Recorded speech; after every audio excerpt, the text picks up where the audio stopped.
जिनको सरकार के दरबार में मुजरा करना था वो पैर में घुंघरू बैठ के पहन के नाच रहे हैं, जनता देख रही है। जो पत्रकारिता का कर्तव्य निभा रहे हैं वो निभा रहे हैं। ये समझ के परे है कि सरकार क्या अघोषित आपातकाल लागू कर रही है।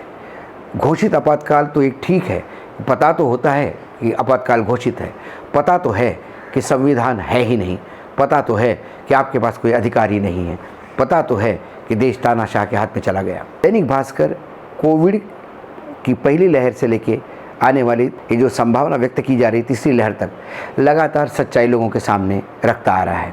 हर चीज़ में दैनिक भास्कर की हेडलाइन सरकार को कहीं ना कहीं परेशान करती है।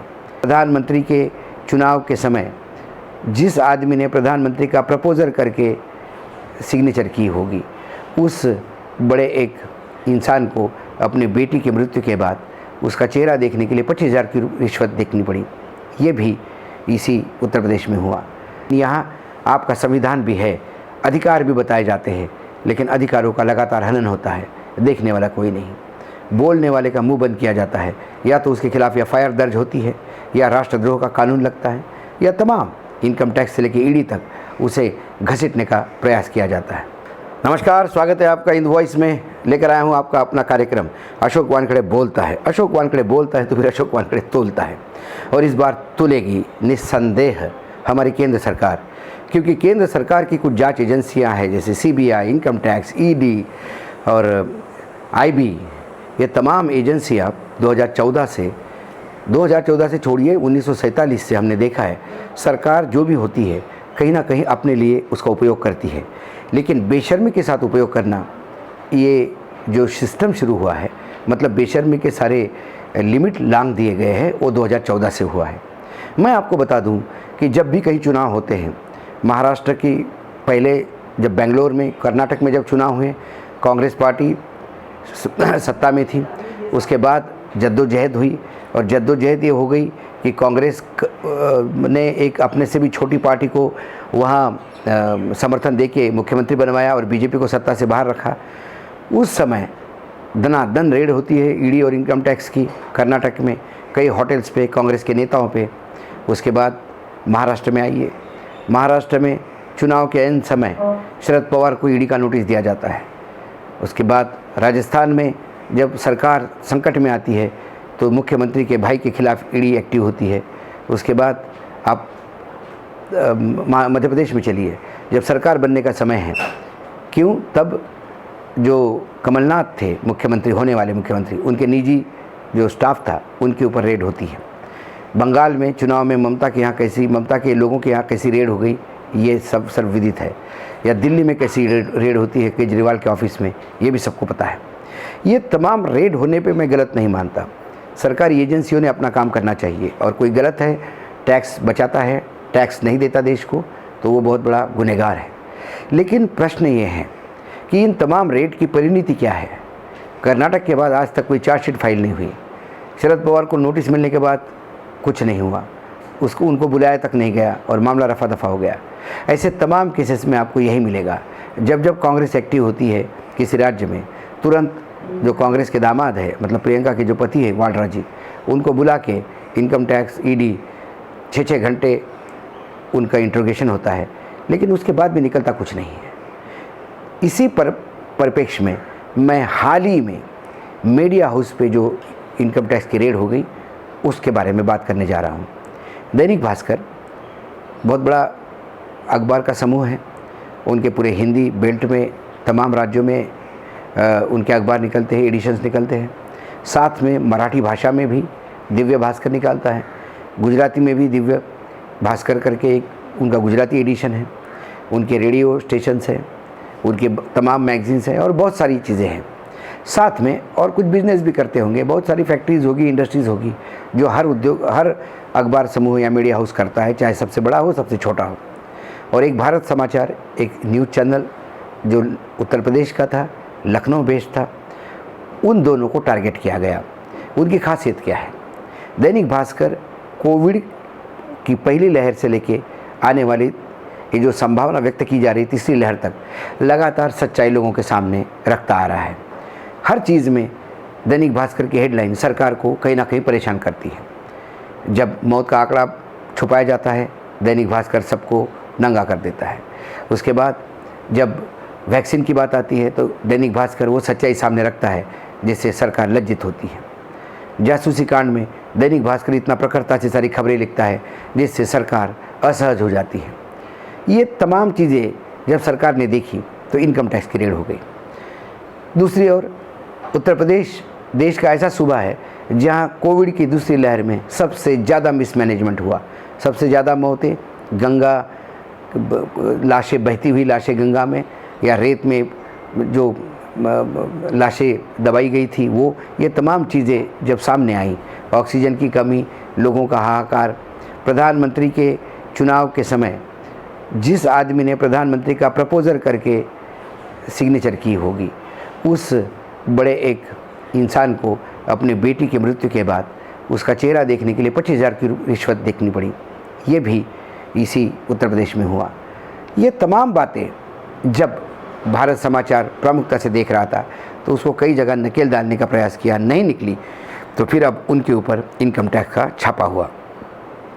दैनिक भास्कर और भारत समाचार, ये दोनों मैनेजमेंट, ये बिज़नेस हाउसेस गलत नहीं करते होंगे ऐसा मैं नहीं मानता। हो सकता है उनके उद्योगों में कोई प्रॉब्लम्स हो या जो बाकी उद्योग है उसमें कुछ टैक्स इवेजन हो, लेकिन फिर अखबार के ऑफिस में पत्रकारों की प्रताड़ना क्यों, उनको बंधक क्यों बनना, उनके संपादकों के ऊपर क्यों रेड करना, ये समझ के परे है। क्या ये डराने की बात है? याद है जब इमरजेंसी के समय इंडियन एक्सप्रेस को कैसा रोंदा गया था, और उसके बाद राजीव गांधी के समय जब बहुत अच्छी मेजॉरिटी में सरकार थी तब बोफोर्स कांड आया था और इंडियन एक्सप्रेस बोफोर्स को प्रमुखता से छाप रहा था। ऐसे में जब इंडियन एक्सप्रेस पे रेड हो गई तो पूरे विश्व में इसकी निर्वसना हुई। वैसे ही दैनिक भास्कर के साथ हुआ। दैनिक भास्कर की रेड को विश्व के तमाम बड़े अखबारों ने पहले पन्ने पे छापकर जगह ही नहीं दी। लोकतंत्र कैसा तकलीफ में आएगा भारत में, इसकी एक तस्वीर अंतर्राष्ट्रीय स्तर पर अंतर्राष्ट्रीय मीडिया ने सामने रखी। क्या सरकार को इससे हासिल होगा? क्योंकि दैनिक भास्कर ने बार बार इस बात को रेड होने के बाद भी कहा कि हम सच्चाई सामने रखने से डरेंगे नहीं। और दूसरी तरफ भारत समाचार वो लगातार अपने टेलीविज़न चैनल से वही तेवर के साथ खबरें परोस रहा है इनकम टैक्स की रेड होने के बाद भी। ये समझ के परे है कि सरकार क्या अघोषित आपातकाल लागू कर रही है। घोषित आपातकाल तो एक ठीक है, पता तो होता है कि आपातकाल घोषित है, पता तो है कि संविधान है ही नहीं, पता तो है कि आपके पास कोई अधिकार ही नहीं है, पता तो है कि देश तानाशाह के हाथ में चला गया। लेकिन यहाँ आपका संविधान भी है, अधिकार भी बताए जाते हैं, लेकिन अधिकारों का लगातार हनन होता है, देखने वाला कोई नहीं। बोलने वाले का मुंह बंद किया जाता है, या तो उसके खिलाफ एफआईआर दर्ज होती है, या राष्ट्रद्रोह का कानून लगता है, या तमाम इनकम टैक्स से लेकर ईडी तक उसे घसीटने का प्रयास किया जाता है। क्या इससे लोकतंत्र बच पाएगा? क्या इससे सच्चाई छुप पाएगी? क्या सरकार का झूठ सच्चाई की चादर ओढ़े लोगों के बीच में ठीक ठाक इस्टेब्लिश हो जाएगा? ये तमाम सवाल है। लेकिन इंदिरा गांधी का भी इमरजेंसी के बाद क्या हुआ, आपातकाल के बाद, सारा देश जानता है। जब जब इंडियन एक्सप्रेस पे ऐसे हमले हुए वो और प्रखरता से निखरा, उसका सर्कुलेशन ही नहीं बढ़ा, उसके तेवर भी बढ़े। ऐसे ही भास्कर के तेवर बढ़ेंगे ऐसा लगता है और दिखाई देता है, और उनके प्रयास है कि हम इसी तेवर के साथ आएंगे। लेकिन सरकार को कम से कम झूठ बोलने से अब बाज आना चाहिए, क्योंकि आप झूठ किसके सामने बोल रहे हो? उसी जनता के सामने जो प्रताड़ित है, जिसके घर में मौत हुई है ऑक्सीजन की। यदि आप ये कहते हो कि ऑक्सीजन से कोई मरा ही नहीं, तो उससे ज़्यादा हास्यास्पद और उस मरे हुए इंसान का अपमान करने की कोई सरकार ने कमी नहीं छोड़ी।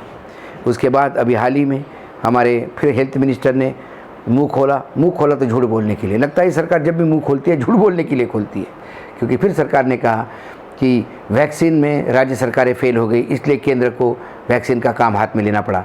जब से देश आज़ाद हो गया 1947 से लेकर आज तक, जब भी वैक्सीन आई सरकार ने दी, ना कभी इसका प्रोपेगेंडा किया, ना फोटो छापे गए, ना विज्ञापन लगे, ना दीवारें पुताई गई कि हम वैक्सीन फ्री में दे रहे हैं। वैक्सीन देना ही सरकार का दायित्व था, सरकार अपना काम कर रही थी। लेकिन वैक्सीन देना मानो बिहार के चुनाव में तो ये घोषणा कर दी थी कि बिहार के लोगों को हम चुनाव जीतने पे फ्री में वैक्सीन देंगे। ये तो एक तुम्हारा चुनावी स्टंट हो गया था। जब वैक्सीन आपको देनी ही है, पूरे देश को फ्री देनी है, तो फिर बिहार के जनता में चुनाव के समय ये भ्रम क्यों फैलाना। तो ऐसी तमाम बातें सरकारें कर रही है। लोगों के पास वैक्सीन भी जा रही है, वैक्सीन की कमी है।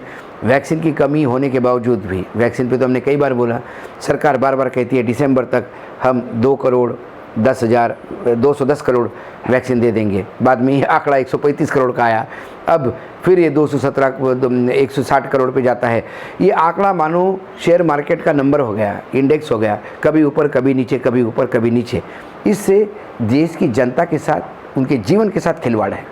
सरकार को सच्चाई को सामने से देखना होगा, सच्चाई लोगों के सामने परोसनी होगी। ये देश वो देश है जिसने कई बार आक्रमण झेले, कई मुसीबतें और आपत्तियां झेली है, लेकिन कम से कम जो सच्चाई से सामने आता है उसके साथ लड़ा जाता है। आप झूठ का सहारा लेके जनता को भी कंफ्यूज कर रहे हो, साइंटिस्ट को कंफ्यूज कर रहे हो, अधिकारियों को कंफ्यूज कर रहे हो, और इस पूरे कन्फ्यूजन में जो सबसे ज़्यादा नुकसान हो रहा है वो भारतीय जनता का हो रहा है।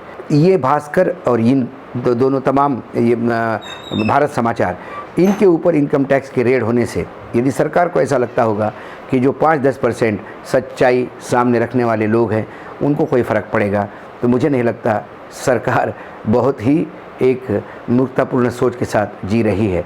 क्योंकि जिनको सरकार के दरबार में मुजरा करना था वो पैर में घुंघरू पहन के नाच रहे हैं, जनता देख रही है। जो पत्रकारिता का कर्तव्य निभा रहे हैं वो निभा रहे हैं। हिंद वॉइस भी उन्हीं में से एक है जो पत्रकारिता का कर्तव्य निभाता है। हम आप प्रयास करेंगे, चाहे कितनी भी मुसीबत आओ, सच्चाई हमेशा हमारे दर्शकों के सामने होगी। और हिंद वॉइस की तरफ से कम मैं आपको विश्वास दिला सकता हूँ कि हमारे यहाँ ना डर है, ना किसी बात का कोई गड़बड़ है, क्योंकि हम मानते हैं डर के आगे जीत है। और जीत के लिए जब जीते हैं, सच्चाई की जीत हमेशा होती है। सच्चाई हम परोसते रहेंगे, जो भी है, कितना भी कड़वा हो, वो जनता के सामने आना चाहिए। ये एक पूरा एक आंदोलन चल रहा है, उस आंदोलन का हम हिस्सा है, बड़े गर्व के साथ कहते हैं। और इसमें हम जो कर रहे हैं वो अपने जगह, लेकिन आप जो हमको देखते हैं, जो आप हमको शेयर करते हैं, जो आप हमको लाइक करते हैं, आपके कमेंट्स हमारा उत्साह बार बार बढ़ाते हैं। और हमको ये बात से महसूस होता है कि हम जो ये कर रहे हैं उससे देश का भला हो रहा है। आज इतना ही, फिर आऊँगा अगली बार किसी नए विषय के साथ। तब तक के लिए देखते रहिएगा हिंद वॉइस।